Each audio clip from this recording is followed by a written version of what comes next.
Hey guys, thanks for tuning in, checking out another one of our videos. Really appreciate the support we've seen recently. Guys, if you could like and share the videos, it's a big help to us. We really want to do something with this channel. The more likes and more subscriptions we have, the better chance of us actually continuing to grow the channel and continue to produce more content.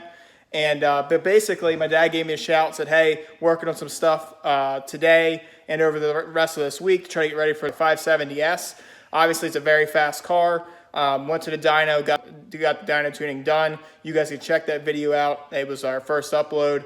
So he's doing some modifications this week. Does a little bit of smack talking here on the Mclaren. It's actually a pretty cool video. Check it out. Appreciate you guys again. Please like and subscribe if you would. It means a lot. Thanks a lot. Bye-bye. Racing a McLaren this weekend, dude. How do you feel? Confident. Hopeful. What else? Well, I noticed you had some Go Fast parts sitting at the bottom of the driveway. What do you got? What's going on? Well, we need some cool air because we're running hot air before. So what we're going to do is we're going to do some plumbing work, and we're going to take the air cleaner off and put some piping and sneak in behind the headlight buckets over here. So are you going to grab some cool air? Are you going to do? Yeah, are you going to do kind of what you did like with Zeus, or? Kind of. And I didn't really want to, but yes, it's going to end up that way. Yeah. All right, so you building the custom intake boxes, or is that because I know that's what you, so you're going to basically mimic that same system? Well, yeah. Well, Zeus is fuel injected, so it's easier on Zeus because the throttle bodies are out in front, and you just hook up to them and go grab some air. But this one here, we got to go high and then go low, and go on top of the carburetor, and then plumb off of that, and still try to stay underneath that hood, which is about 3.5 inches. So it gives us about, actually it's 2.5 inches off the top of the carburetor till we hit the hood, and that's not 2.5 inches of clearance. That's 2.5 inches till we hit the hood. So you got like 2 1/4, really. Right. So at the end of the day, now what we got to do is we got to come off of that carburetor and then drop down and clear these little guys here, these little solenoid guys, because I don't want to replumb the whole car. Yeah.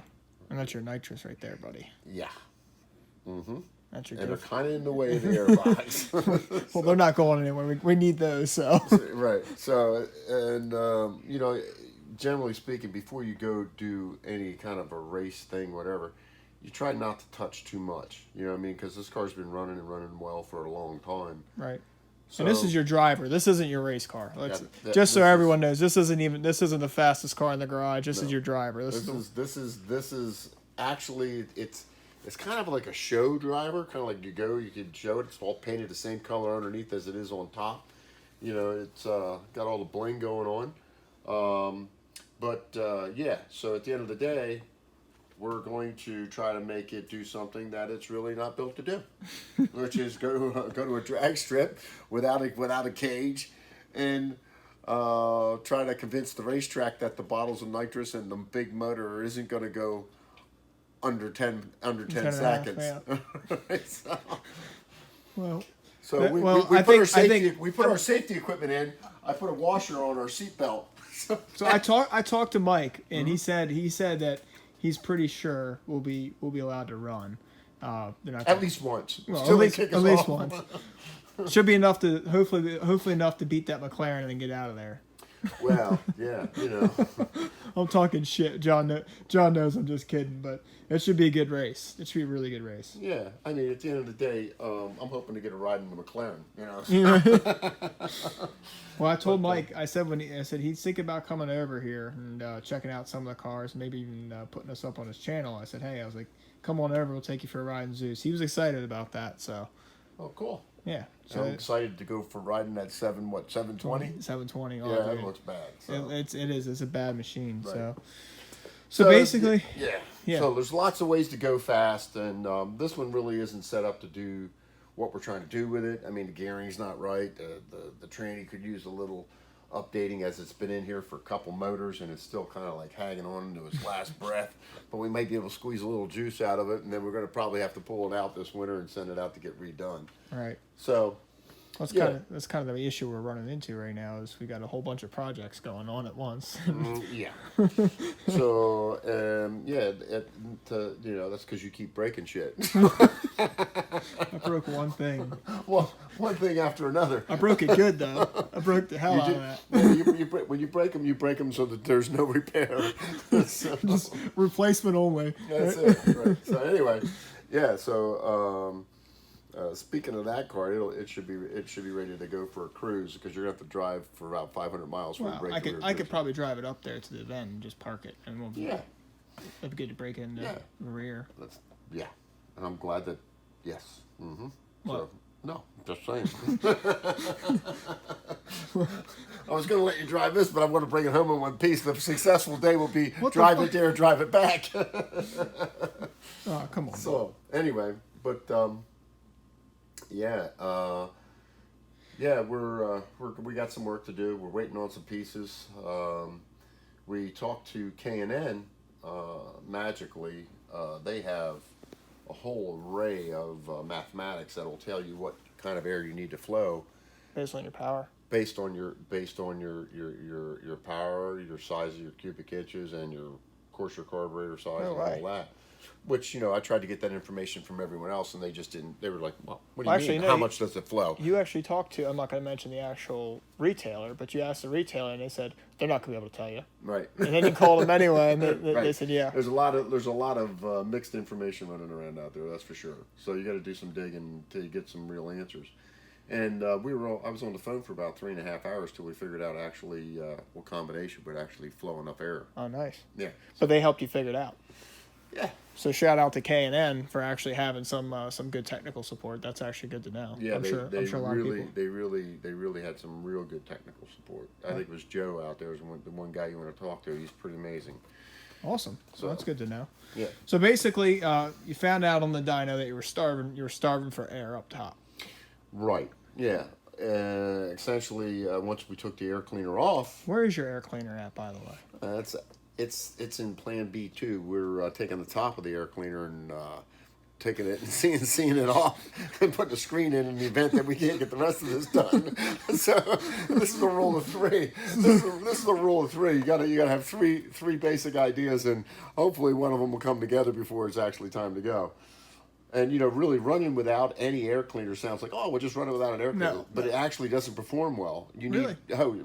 You need some way for that to actually grab the turbulent air and actually straighten it out. They call it air straightener, which would be like a screen. Okay, you can straighten the air out before it goes into the carburetor. Because running, and I've known that for a long time. There's so much air turbulence going on that you could actually starve the carburetor by not having the air cleaner on. So, okay. Yeah. That's good to know. So worst case scenario is that we go out and we grab some screening and bend it up and put it over the top of it and call it air straightener, and we go with that. So what shot are you running on this right now? Let's ask this question. What shot are you running this weekend?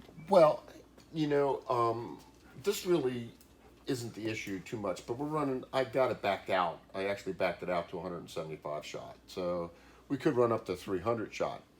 That's really not going to be, the horsepower is really not going to be an issue. I think we have enough of that all the way around. Okay, so the real issue is going to be grabbing the pavement and getting it to roll down the 60-foot mark and actually get a good time there. Do you think you could back half them?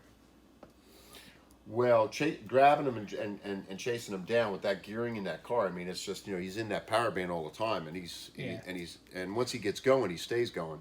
Reeling him in would be a real challenge. I mean, I could try to horsepower him in, but I think you got a lot to overcome there. It's technology, really, is what it is. Well, no, it's gearing is what it is. Well, yeah, but let's put it this way: you're not putting a 7-speed dual clutch transmission in this car. No, I mean, there's other things you could do. I mean, to grab the gearing and get it to go through. I mean, like I said, this car's not set up for it. If you're to take an old car like this and try to make it do the quarter, what you want is some low gears, some 410s, and you know, you want to try to, you know, slap a gear vendor on the back of the Turbo 400 and or a stick car. I mean, if you're really, if you're on it, you're a stick car, you're not losing well, you any could drop horsepower. a 5-speed, 6-speed in them, whatever. Right, and then get them rock and roll. But and then again, you still have, you know, you got to get it to the ground. So which means you need wrinkle walled tires, which we don't have. Right. And we're not putting on it, because if we put the wrinkle wall tires on it, you're going to break some shit. You know, if you hook up that hard. So we want to slip a little bit and get going. You want to slip just enough. Just enough not to hurt. So you could be throttling in there. Right. So that we could take my show car and make it go in the quarter mile. So this is the kind of shit I get you into, isn't that, it? yeah, exactly. Yeah, you know. So I guess I should take, you know, blame for some of that. Right, but at the end, most all of it, and at the end of it, hopefully we do okay. You know, we'll see how it goes. If not, we'll have a good time. We'll have some fun, and hopefully take the trailer just in case. Oh yeah. Oh yeah. Oh yeah. Trailer's definitely going. Trailer's definitely going. Well, hopefully it can follow me down and follow me home. That's the idea. You better hope, first of all, you can get a couple days out here to run the car on the street, because it may be a rough week for that buddy. You got like 56 degrees and maybe rainy. Yeah, well, Did you see I don't really need to run this car. I mean, you're good. It's good. You're I mean, confident. this car's always been good. I mean, it's you know, it's reliable. It's dependable. Well, how long you've had this car for? About 14 years. Yeah, that's your baby. Yeah, well, It's all reliable. And yeah, I mean, this is like go get ice cream kind of car, and you know, go beat my friend's ass on when we're dragging. So I've who always, else you want to call out on that one? I'm just gonna say, you know, others have tried to beat this car, and I've always used just enough nitrous to beat them by a door length, and then they come back they go home and do shit to their car and come back out, and I use just a little bit more nitrous. Second gear? Well, I think that, you know, the first out, what we're gonna do is we're gonna run first naturally aspirated, and hopefully we hook real good. She grunts a little bit, gets going, and after she gets going, then I got to do some magic inside, shift to second, flip a switch, and then... it's a whole lot of work in there. Oh, yeah, there's a very driver involved. Well, at the very least, you should get a pretty nasty burnout to warm them tires up. Yeah, well, yeah, we'll do that, and then we're gonna fast and furious second gear, and then go to third. Oh man! Unlike the movie, we don't have a button on the steering wheel; we have to flip a switch. So. Well, yeah, you got the window switches and all the safety gear in this. This is actually done right. So. Yeah, you know, it's either gonna spray nitrous or it's not gonna do anything. You know what I mean? So that's where we're at with that. Well, you know, I guess basically we'll just have to wait and see. It sounds like we should be in good shape though. It should, at the very least, it should be a good run. You get some traction. Hopefully the weather holds out, but I think they're still gonna prep the track, which is good. Right. So give us some extra traction. Well, I'm gonna show you the most dangerous spot on the track. It's gonna be right in here. That would be the most dangerous spot in the track. The driver's seat in this car. Yeah, well, like I said, like you said, hopefully they don't kick us out. But right. So you think you're gonna get everything done this week, or? Oh yeah. You'll be ready. I'll be ready. As ready as I can be. I think John's ready. I think all he has to do is... Yeah, all he has to do is go out and put gas in his car and turn the key. That's pretty wild. They can make cars that fast from the factory. We live in a great day and age. Yeah, that's pretty sweet, man. And I'm hoping John takes me for a ride down the quarter in his car.